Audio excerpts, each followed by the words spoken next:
Hi everyone. I'm going to talk today about algorithms in existing DeFi protocols, DeFi projects, and what's I consider the most important about them. So, three important parts here is first that, as far as you can see, that we experience that computations in DeFi, they are very limited. And I'm in DeFi development for more than 7 years, and I honestly does not believe it will be changed dramatically in few next like 5-10 years. So computations will be eventually very limited. And there's no any chance that if you are building any algorithm which should involve multiple participants, that if you will have linear complexity, it will ever work in DeFi. So you should use algorithms which have constant complexity or logarithmic complexity. So some of DeFi algorithms, the DeFi protocols, they already have algorithms inside of them which works with potentially infinite amount of participants, like thousands, millions, or billions, and the costs of these operations, of these algorithms, are constant. And the third part is that using those algorithms, which I will classify today, is like a new way to describe how exactly your protocol works on like a bit higher level than people usually describe it. So I came up to some classification of these algorithms. All these algorithms are infinite scalable, and they are classified by the asset. Is it the same asset as the deposit or nominal of users, or it's different asset?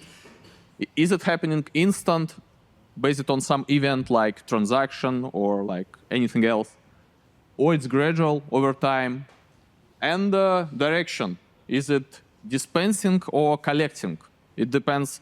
If you're collecting from multiple participants to one participant some values, it's collection. If you're dispersing from one participant to multiple participants, potentially infinite number of participants, it's dispensing.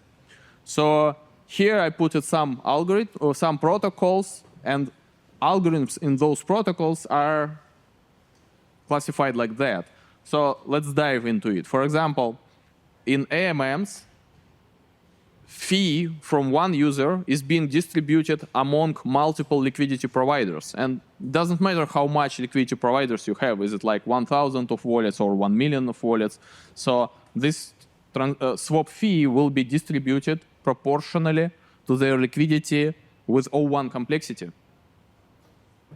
For example, for money market, we see that those who borrowers, they are paying gradually interest, and this interest is being redistributed among lenders, liquidity providers. So it looks like two different algorithms are involved here. One is collecting assets from multiple participants, and another is distributing value among multiple participants. But actually, money markets implementation is a bit tricky, and they use the same algorithm. So it's the same algorithm of distribution. But for borrowers, they are just distributing same asset, their debt. It's like distributing of debt token. But it works. So let's get back to this classification. So you can see same asset instant dispersant. It's basically AMMs and many other AMMs. Here are just the most popular ones. For example, same asset gradual dispensing. You can see it's compound, MakerDAO, synthetics, DAI. It's DAI savings rate, Aave. So they are dispensing values even if it's debt. They are dispensing debts to borrowers, and they are dispensing values, positive values, to those who provide liquidity. So if we would discuss same asset instant collection, it's basically rug pull and options and probably insurance protocols. So whenever Oracle decides that all the insurance sellers or options sellers should be charged, they will be charged with one transaction. So this happened instant. It's collection, proportional from every participant, and it's in the same asset, which is the nominal. So one more thing here is same asset, gradual collection. This is, I have a slide about this, it's here. It's about money streams or subscriptions. So the basic idea here is that people can have subscriptions, which is actually linear streams among wallets. And what's the most important part of the protocol, that each account here has some speed of incoming and outgoing streams. This allows to compute your next balance without enumerating all your streams. Like you could run Netflix on blockchain right now without like waiting for 1,000 TPS, hundreds of thousands TPS. So you can have subscriptions of millions of users where you don't need to enumerate all those streams. So collecting assets from millions of streams is same cost as collecting from 10 streams or 1,000 streams or one stream. So let's get back to classification again. So yeah, you can see that different asset is not very popular direction. So I see here only different asset gradual dispensing. That's basically farming. And project Synthetics, they were like the first project who started doing this, even without smart contract initially. Yeah, and then I, with my colleague Michael, implemented farming smart contract for them. I'm not sure that other algorithms are not existing. I'm not aware of all DeFi algorithms, of all DeFi protocols. Probably some of them could be here. So what I'm pointing to, that all those protocols, they have algorithms which allows them to involve potentially infinite amount of participants with constant gas costs. This means that those protocols, they are already ready for blockchain adoption. So you see that DeFi is like a future of finance, but it's not yet there always, because we have lack of computational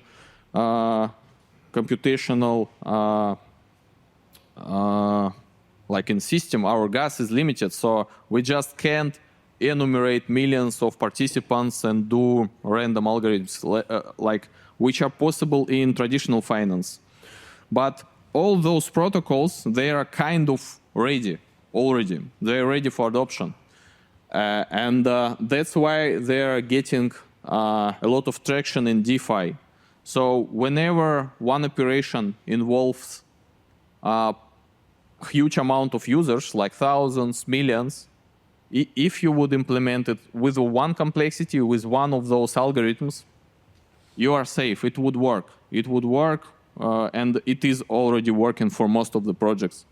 But if you are trying to do something else which with higher complexity, like you have much less chances that this would work. So what I also propose to discuss protocols and architectures in terms of those algorithms, because this would give a more clear explanation how exactly your algorithm works, how your protocol works, how it engaged multiple of users, and yeah, what's the economy behind the protocol.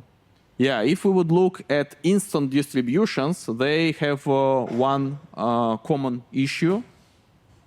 They are all event-based, and this means that they are all triggered by transaction. This also means that they are potentially vulnerable to front-running attacks and sandwich attacks.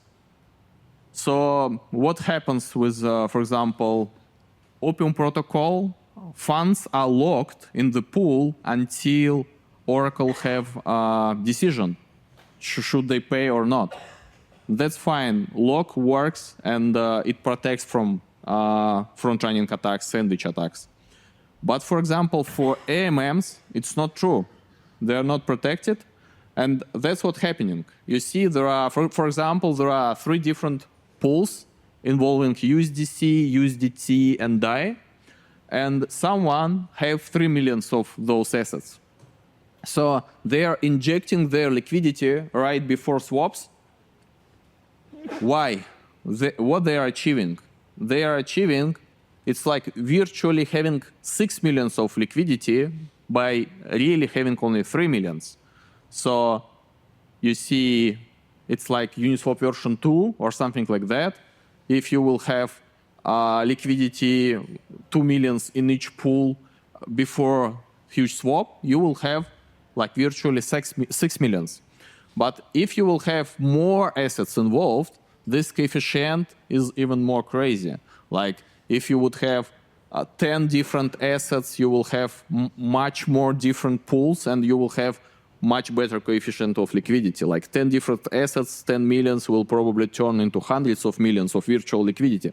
And this is already exploited by aka JIT liquidity bots. They provide liquidity just in time. Whenever they see huge swap, which they want to get their fees, they inject liquidity and then they withdraw it back. So potentially, it's possible to avoid this, to protect those liquidity providers who are not cheating like that. But you know, they are improving exchange rate for users. So that's good.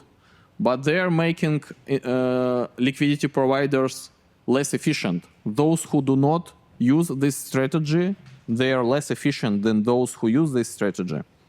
So yeah, this could be leveraged if we will have delayed deposits or delayed withdrawals or better deposits. Yeah. So technically, it's possible to use something, but the problem is here, and it requires something to be resolved, probably. We can ignore it, and we will have 2 sets of liquidity providers, those who provide it constantly and those who provide it like a JIT.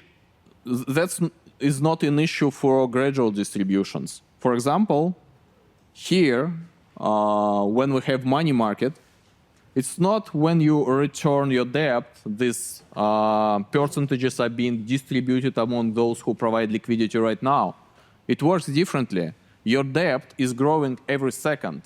And every second, your all debts of all borrowers are being redistributed among lenders. So that's how it works. Your debt is growing every second, and collateral of everyone is growing every second. So there is no any room for front-running or sandwiching here, because it's gradual. It's not event-based or instant distribution.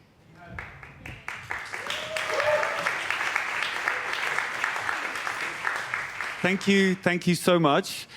What's next? All of that stuff, super cool, classification, completely understand, but where do you think that maybe the industry is going to go next, and maybe also talk about what you guys are also going to do next? I had a recently discussion with my colleague Michael, and I think that's reasonable to think that the very first inventions in DeFi, which were like, they're pretty obvious right now. It's AMMs, money markets, like other protocols, which were also listed here. They were invented because it was like the very first things to be invented. They were not actually existing in this form in traditional finance, or in this kind of algorithms. They were not existing, definitely, because there was no any requirement to optimize this high, to have no computational complexity at all, to have constant complexity. And I think that we will see more cool protocols involving these kinds of algorithms. Maybe we will see something new, but I'm not sure. I tried to kind of classify and analyze it from different sides. I'm not sure that we will see anything different, but we can see new applications of these things. They are also called accounting algorithms. And I see that there is like a huge room for innovations in this area. So yeah, probably we will see something new for options-like approach. I mean, we saw a lot of implementations of options which were kind of highly inspired from traditional finance options, but we could see something different, which provides something really similar, close to original options, but it's different thing. And it's more optimized for execution on blockchain and have own advantages. Okay. Cool. There's a lot there. There's a lot there. And what's next for 1inch? Oh, we're currently exploring different opportunities. We are having research and development phase for multiple different products. We're working in direction of cross-chain actions for users. We're working on intents. That's very interesting about intents. You know, everyone is talking about intents, but the thing is that I don't see if anyone trying to summarize like what are the features, what should be done by this intents, what should not be done, what are restrictions, and that's something what everyone should decide for themselves. It's like optionality. Yeah, mostly people understand any signature-based actions that it's actually intents. But yeah, probably there should be more things, like there should be more things which how you can define restrictions or traits of your intents. You could have time-based traits or anything else based traits. Or you should have invalidation per selector or per action or global per user or something like that. I mean, there are many things and no one is clearly defining it because everyone who came up to Intents protocol is building own thing. The only common part is that it's signature-based. So yeah, but signatures are pretty hard. You see, yesterday there was an announcement in Twitter that next Ethereum hard fork is going to have Ethereum Improvement Proposal 3.074. That's something which would allow smart contracts to behave on behalf of your wallet with just your signature. A form of account abstraction in a way, or? Yeah, you know, this thing means that previous approaches for account abstraction, they are not going to make it. So this ERC... Yeah, that's a statement, I think. ERC 4337, it's like capitulation. I mean, there is no any need to use it anymore. If this thing will be included in next hard fork, this is like game changer for wallets because you will be able to execute arbitrary logic from your wallet. Smart contract will execute it for you, but yeah, the same thing, audits and you can make atomic things from your wallet. That's pretty interesting. Cool. Thanks for sharing your thoughts there. We're going to transition to the audience questions. So please continue upvoting. So we're just going to go top to bottom. So the first one is, what do you see as the main revenue driver of 1inch in the future? We've got a lot to get through, so we're looking for short answers. Yeah, I'm mostly focused on other things, like on potential growth. And I can share my vision of the market. I see that DeFi is a missing piece of finance world. And how finance world was built without this layer of blockchain and DeFi is kind of mistake, but there was no any other way to have it. There was zero chances that we would first have blockchains and then we invent all this economical and financial primitives. Yeah, it's obsolete at this point. Yeah, it's legacy actually. Yeah, and what I tried to say with my presentation is that DeFi is not something which is coming in like 5-10 years. It's already here, and most of the protocols which were in this table, they are ready for high scale. Like they are ready for millions or billions of users. Even if blockchains, layer 1s and layer 2s are not ready for this, they are already ready because they're involving millions of participants in single transaction. They are all like their balance grows or drops, but all these things happens on whenever someone can make transaction. All this happens without transactions in gradual approach. I mean, this thing like money market, it's already working, and right now thousands or millions of people can borrow from thousands or millions of users, and it's already working. It can work. We don't need like billions of gas to spend this thing. We need only gas when people do some actions. But when they are not doing anything, this algorithm allows them to get this money streaming, debt streaming to money, and this happens via mathematics. And soon a lot of privacy based off of the last 24 hours of what's been going on here. So coming soon with privacy. Next question is, do you stand with Uniswap, unicorn emoji?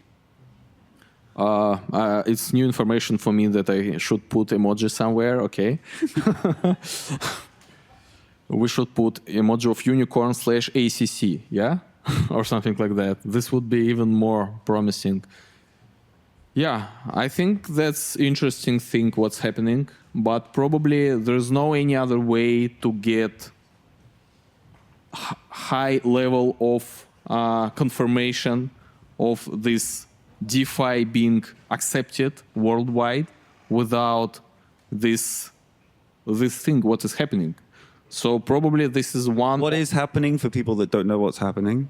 To Uniswap. I mean, that's probably... Legal stuff or... Yeah. I mean, that's probably one of the steps which is required for the future.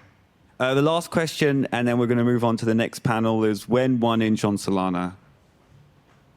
WEN without the H. Fuck.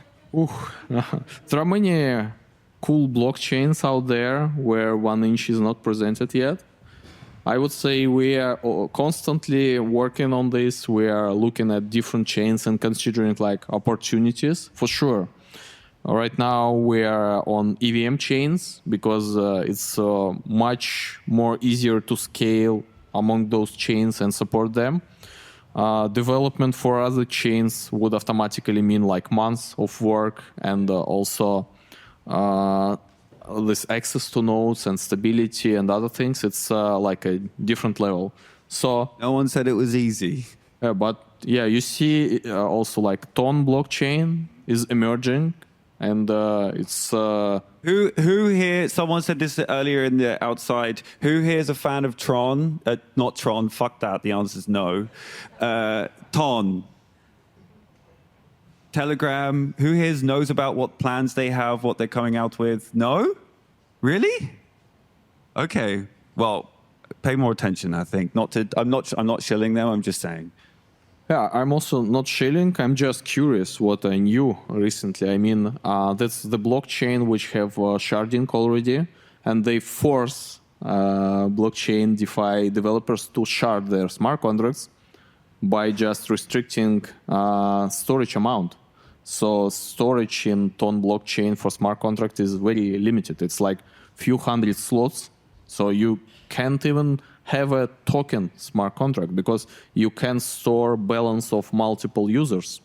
So the way they propose you to develop software is make sharding of your smart contract. It's like sharded architecture for smart contracts, sharded per user. I had a presentation about this 4 years ago. That's a cool story, actually. I had presentation about sharded smart contract architecture. If you would try to find this on YouTube, you will find it immediately. And 2 days ago, I discovered that Ton fungible token standard called JetTons is based on my presentation. Nice. They have this in their enhancement proposal. They have this link that was unexpected and fun. That thing which I came up to for sharded architectures of smart contracts with non-interactive checks for calls among those contracts, sharded logic. It's being used actually in sharded blockchain where they force people to shard their smart contracts. The idea behind the sharding is that they rebalance shards, they move different smart contracts among shards to rebalance computational complexity of the blockchain. That's interesting approach. I mean, it's like one of the few blockchains with shards which is actually working right now. I'm not sure that it will be possible to build such a huge DeFi thing which appeared on EVM already, because EVM is atomic, and atomic is much more easier for development. Sharded blockchains, don't have atomicity. Whenever you call any other smart contract, it's a synchronous call. It's like a separate transaction, and whenever it gets finished, you can get a callback. But if you send some tokens and then you change your mind, it's not possible anymore, because those assets could be spent on this shard or something like that. So I'm not sure what exactly is possible to build, but it's something is possible to build. People build tokens, people build AMMs. I will be curious to see what else they can build in this highly different environment. We'll find out, I guess. Maybe some AI agents thrown in for some fun. Thank you so much. Please give a round of applause, but you stay sat down. Stay sat down.